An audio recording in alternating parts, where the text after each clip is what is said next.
Hello, everybody. My name is Alexandra with Theta Spring Hypnosis here in New York City. One of my viewers asked me, is there something that you could actually begin to go too deep? Does that even exist? Or does depth matter? My short answer to that is it really depends on what you're working on.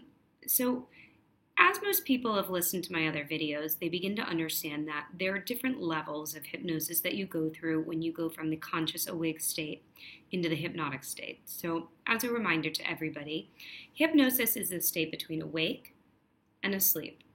Now, what happens is you begin to go through a light, medium, and deep state, the deepest state being called the somnambulistic state, which many people believe is by far the most suggestible of states. However, what I've learned is that depth does not guarantee acceptance of suggestions, because what does guarantee them is nothing.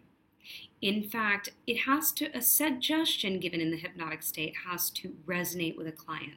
So if you tell them that they're going to leave feeling exuberant or ecstatic, and those words don't resonate with what it is that they're going through and experiencing, those suggestions are going to get rejected.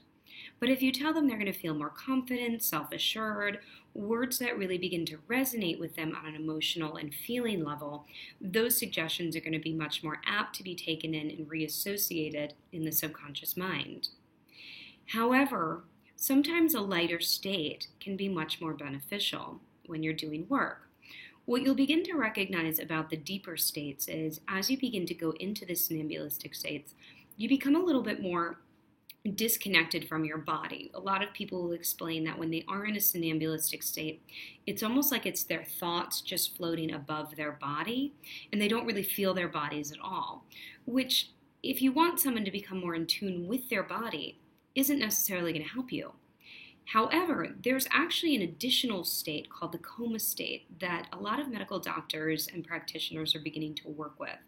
It's actually considered to be deeper than the somnambulistic state. And what's happening is this is used a lot for medical surgeries and purposes, because you don't actually want the person necessarily to remember or feel anything, which would elicit that you want them to get out of their body. It's not that they're not aware of what's happening, they're just extraordinarily disconnected from a sensation and the mental processing of it, because what happens is there's known pain, like a real physical pain, and then there's perceived pain and processing of it. So these deeper coma states are actually highly beneficial, but you might not want to use those for someone taking in suggestions, because it might be a completely different state of what you're trying to elicit. So if you need a little bit more conscious mind intact for different modalities or rational thinking while in the hypnotic state, you'll probably want a little bit of a lighter one, where things like trauma, if you were going to be working with that, you don't necessarily want people to have to relive that fully. So the deeper states can work in a much better way for you. Things that you can begin to look for as someone goes into the somnambulistic state is when you're in the cataleptic medium state, the eyes are going to be rolling side to side. What happens to the eyes when they begin to go into the deeper somnambulistic states is the eyes actually roll up.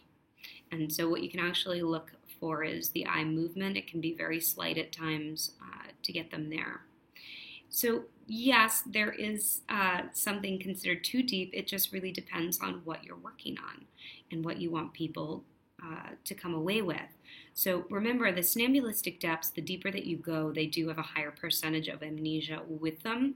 So it's not that the person doesn't know what's happening at the time, because remember, hypnosis is a deep state of relaxation with an acute focus and awareness.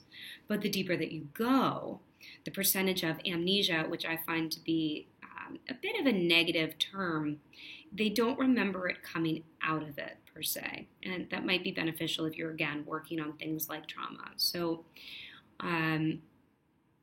they do know what's happening at the time, they just don't remember it coming up and out of it. So different depths, different percentage of remembrance, even though they're aware of it at the time.